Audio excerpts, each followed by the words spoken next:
श्रीबिल्वाष्टकम् त्रिदलं त्रिगुणाकारं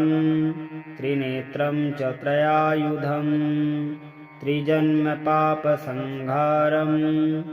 एकबिल्वं शिवार्पणम् अखण्डबिल्वपात्रेण पूज्यते नन्दिकेश्वरे शुध्यन्ति सर्वपापेभ्यो एकबिल्वं शिवार्पणम् शालिग्रामशिलामेकां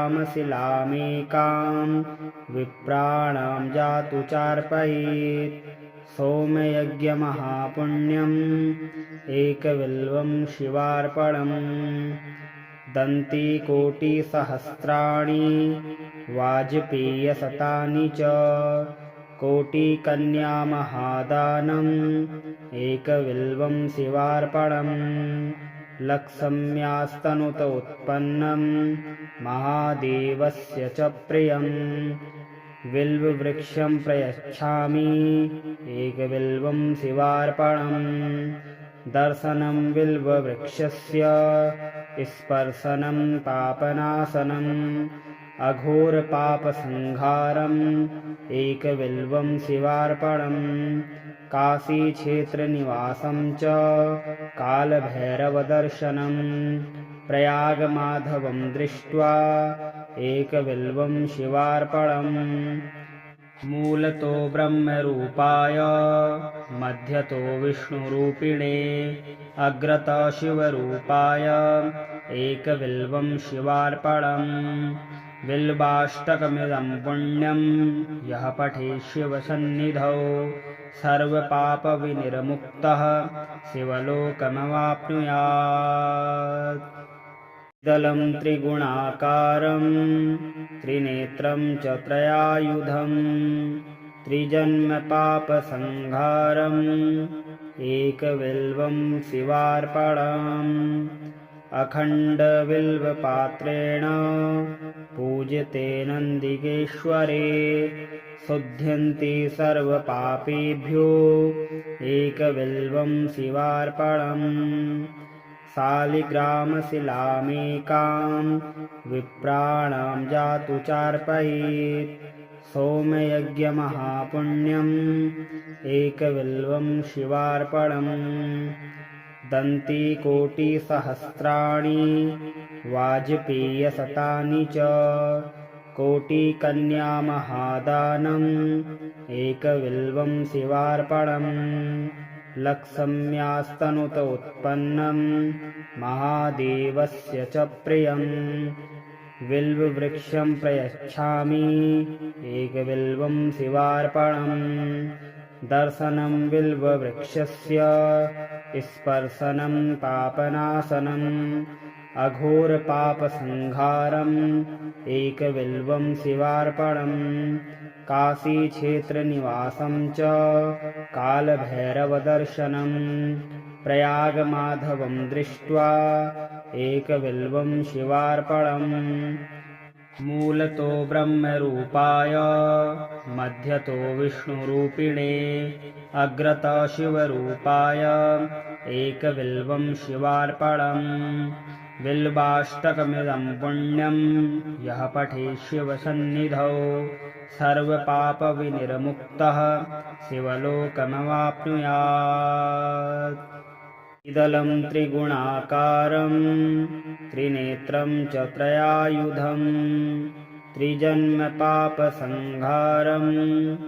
एकबिल्वं शिवार्पणम् अखण्डबिल्वपात्रेण पूज्यते नन्दिकेश्वरे शुध्यन्ति सर्वपापेभ्यो एकबिल्वं शिवार्पणम् शालिग्रामशिलामेकां विप्राणां जातु चार्पयेत् सोमयज्ञमहापुण्यम् एकबिल्वं शिवार्पणम् दन्तिकोटिसहस्राणि वाजपेयशतानि च कोटिकन्यामहादानम् एकबिल्वं शिवार्पणम् लक्ष्म्यास्तनुत उत्पन्नं महादेवस्य च प्रियम् बिल्ववृक्षं प्रयच्छामि एकबिल्वं शिवार्पणम् दर्शनं बिल्ववृक्षस्य स्पर्शनं पापनाशनम् अघोरपापसंहारम् एकबिल्वं शिवार्पणम् काशीक्षेत्रनिवासं च कालभैरवदर्शनम् प्रयागमाधवं दृष्ट्वा एकबिल्वं शिवार्पणम् मूलतो ब्रह्मरूपाय मध्यतो विष्णुरूपिणे अग्रतो शिवरूपाय एकबिल्वं शिवार्पणम् बिल्वाष्टकमिदं पुण्यं यः पठेत् शिवसन्निधौ सर्वपापविनिर्मुक्तः शिवलोकमवाप्नुयात्। इदलं त्रिगुणाकारं त्रिनेत्रं च त्रयायुधं त्रिजन्मपापसंहारम् एकबिल्वं शिवार्पणम् अखण्डबिल्वपात्रेण पूज्यते नन्दिकेश्वरे शुध्यन्ति सर्वपापेभ्यो एकबिल्वं शिवार्पणम् शालिग्रामशिलामेकां विप्राणां जातु चार्पयेत् सोमयज्ञमहापुण्यम् एकबिल्वं शिवार्पणम् दन्तिकोटिसहस्राणि वाजपेयशतानि च कोटिकन्यामहादानम् एकबिल्वं शिवार्पणम् लक्ष्म्यास्तनुत उत्पन्नं महादेवस्य च प्रियम् बिल्ववृक्षं प्रयच्छामि एकबिल्वं शिवार्पणम् दर्शनं बिल्ववृक्षस्य स्पर्शनं पापनाशनम् अघोरपापसंहारम् एकबिल्वं शिवार्पणम् काशीक्षेत्रनिवासं च कालभैरवदर्शनम् प्रयागमाधवं दृष्ट्वा एकबिल्वं शिवार्पणम्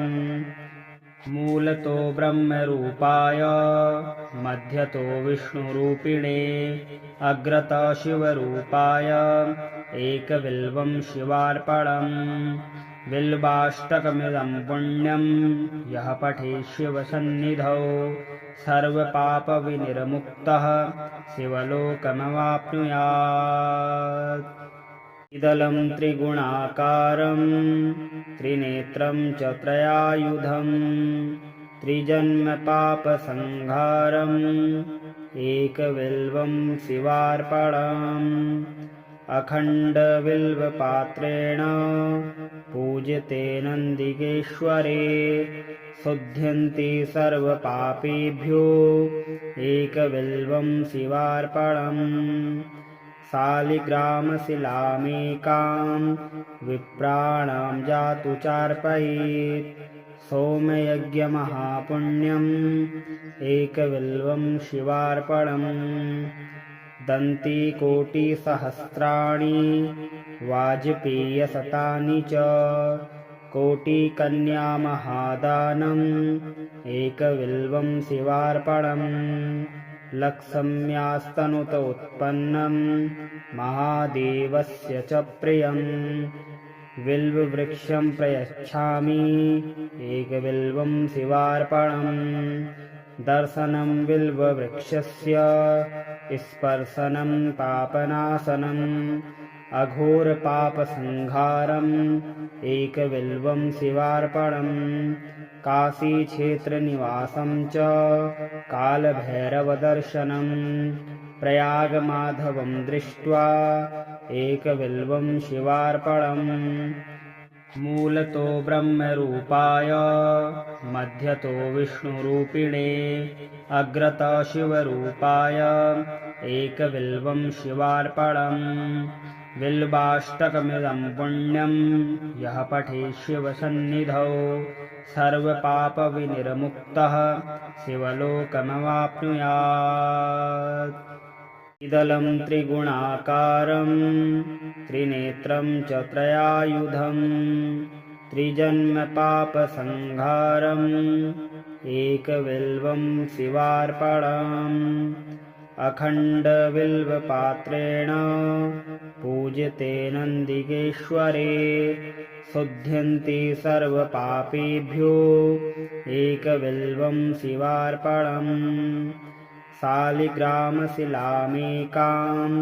विप्राणां जातु चार्पयेत् सोमयज्ञमहापुण्यम् एकबिल्वं शिवार्पणम् दन्तिकोटिसहस्राणि वाजपेयशतानि च कोटिकन्यामहादानम् एकबिल्वं शिवार्पणम् लक्ष्म्यास्तनुत उत्पन्नं महादेवस्य च प्रियम् बिल्ववृक्षं प्रयच्छामि एकबिल्वं शिवार्पणम् दर्शनं बिल्ववृक्षस्य स्पर्शनं पापनाशनम् अघोरपापसंहारम् एकबिल्वं शिवार्पणम् काशीक्षेत्रनिवासं च कालभैरवदर्शनम् प्रयागमाधवं दृष्ट्वा एकबिल्वं शिवार्पणम् मूलतो ब्रह्मरूपाय मध्यतो विष्णुरूपिणे अग्रतो शिवरूपाय एकबिल्वं शिवार्पणम् बिल्वाष्टकमिदं पुण्यं यः पठेत् शिवसन्निधौ सर्वपापविनिर्मुक्तः शिवलोकमवाप्नुयात्। इदलं त्रिगुणाकारं त्रिनेत्रं च त्रयायुधं त्रिजन्मपापसंहारम् एकबिल्वं शिवार्पणम् अखण्डबिल्वपात्रेण पूज्यते नन्दिकेश्वरे शुध्यन्ति सर्वपापेभ्यो एकबिल्वं शिवार्पणम् शालिग्रामशिलामेकां विप्राणां जातु चार्पयेत् सोमयज्ञमहापुण्यम् एकबिल्वं शिवार्पणम् दन्तिकोटिसहस्राणि वाजपेयशतानि च कोटिकन्यामहादानम् एकबिल्वं शिवार्पणम् लक्ष्म्यास्तनुत उत्पन्नं महादेवस्य च प्रियम् बिल्ववृक्षं प्रयच्छामि एकबिल्वं शिवार्पणम् दर्शनं बिल्ववृक्षस्य स्पर्शनं पापनाशनम् अघोरपापसंहारम् एकबिल्वं शिवार्पणम् काशीक्षेत्रनिवासं च कालभैरवदर्शनम् प्रयागमाधवं दृष्ट्वा एकबिल्वं शिवार्पणम् मूलतो ब्रह्मरूपाय मध्यतो विष्णुरूपिणे अग्रतो शिवरूपाय एकबिल्वं शिवार्पणम् बिल्वाष्टकमिदं पुण्यं यः पठेत् शिवसन्निधौ सर्वपापविनिर्मुक्तः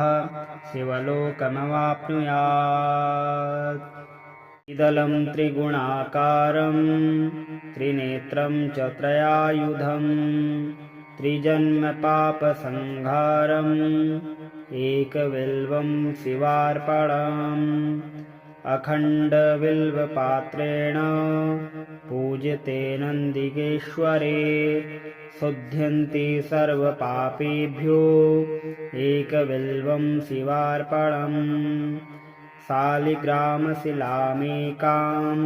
विप्राणां जातु चार्पयेत् सोमयज्ञमहापुण्यम् एकबिल्वं शिवार्पणम् दन्तिकोटिसहस्राणि वाजपेयशतानि च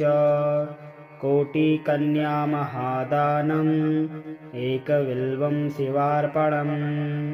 लक्ष्म्यास्तनुत उत्पन्नं महादेवस्य च प्रियम् बिल्ववृक्षं प्रयच्छामि एकबिल्वं शिवार्पणम् दर्शनं बिल्ववृक्षस्य स्पर्शनं पापनाशनम् अघोरपापसंहारम् एकबिल्वं शिवार्पणम् काशीक्षेत्रनिवासं च कालभैरवदर्शनम् प्रयागमाधवं दृष्ट्वा एकबिल्वं शिवार्पणम् मूलतो ब्रह्मरूपाय मध्यतो विष्णुरूपिणे अग्रतो शिवरूपाय एकबिल्वं शिवार्पणम् बिल्वाष्टकमिदं पुण्यं यः पठेत् शिवसन्निधौ सर्वपापविनिर्मुक्तः शिवलोकमवाप्नुयात्। इदलं त्रिगुणाकारं त्रिनेत्रं च त्रयायुधं त्रिजन्मपापसंहारम् एकबिल्वं शिवार्पणम् अखण्डबिल्वपात्रेण पूज्यते नन्दिकेश्वरे शुध्यन्ति सर्वपापेभ्यो एकबिल्वं शिवार्पणम् शालिग्रामशिलामेकां विप्राणां जातु चार्पयेत् सोमयज्ञमहापुण्यम् एकबिल्वं शिवार्पणम् दन्तिकोटिसहस्राणि वाजपेयशतानि च कोटिकन्यामहादानम् एकबिल्वं शिवार्पणम् लक्ष्म्यास्तनुत उत्पन्नं महादेवस्य च प्रियम् बिल्ववृक्षं प्रयच्छामि एकबिल्वं शिवार्पणम् दर्शनं बिल्ववृक्षस्य स्पर्शनं पापनाशनम् अघोरपापसंहारम् एकबिल्वं शिवार्पणम् काशीक्षेत्रनिवासं च कालभैरवदर्शनम् प्रयागमाधवं दृष्ट्वा एकबिल्वं शिवार्पणम् मूलतो ब्रह्मरूपाय मध्यतो विष्णुरूपिणे अग्रतो शिवरूपाय एकबिल्वं शिवार्पणम् बिल्वाष्टकमिदं पुण्यं यः पठेत् शिवसन्निधौ सर्वपापविनिर्मुक्तः शिवलोकमवाप्नुयात्। इदलं त्रिगुणाकारं त्रिनेत्रं च त्रयायुधं त्रिजन्मपापसंहारम् एकबिल्वं शिवार्पणम् अखण्डबिल्वपात्रेण पूज्यते नन्दिकेश्वरे शुध्यन्ति सर्वपापेभ्यो एकबिल्वं शिवार्पणम् शालिग्रामशिलामेकां विप्राणां जातु चार्पयेत् सोमयज्ञमहापुण्यम् एकबिल्वं शिवार्पणम् दन्तिकोटिसहस्राणि वाजपेयशतानि च कोटिकन्यामहादानम् एकबिल्वं शिवार्पणम् लक्ष्म्यास्तनुत उत्पन्नं महादेवस्य च प्रियम् बिल्ववृक्षं प्रयच्छामि एकबिल्वं शिवार्पणम् दर्शनं बिल्ववृक्षस्य स्पर्शनं पापनाशनम् अघोरपापसंहारम् एकबिल्वं शिवार्पणम् काशीक्षेत्रनिवासं च कालभैरवदर्शनम् प्रयागमाधवं दृष्ट्वा एकबिल्वं शिवार्पणम् मूलतो ब्रह्मरूपाय मध्यतो विष्णुरूपिणे अग्रतो शिवरूपाय एकबिल्वं शिवार्पणम् बिल्वाष्टकमिदं पुण्यं यः पठेत् शिवसन्निधौ सर्वपापविनिर्मुक्तः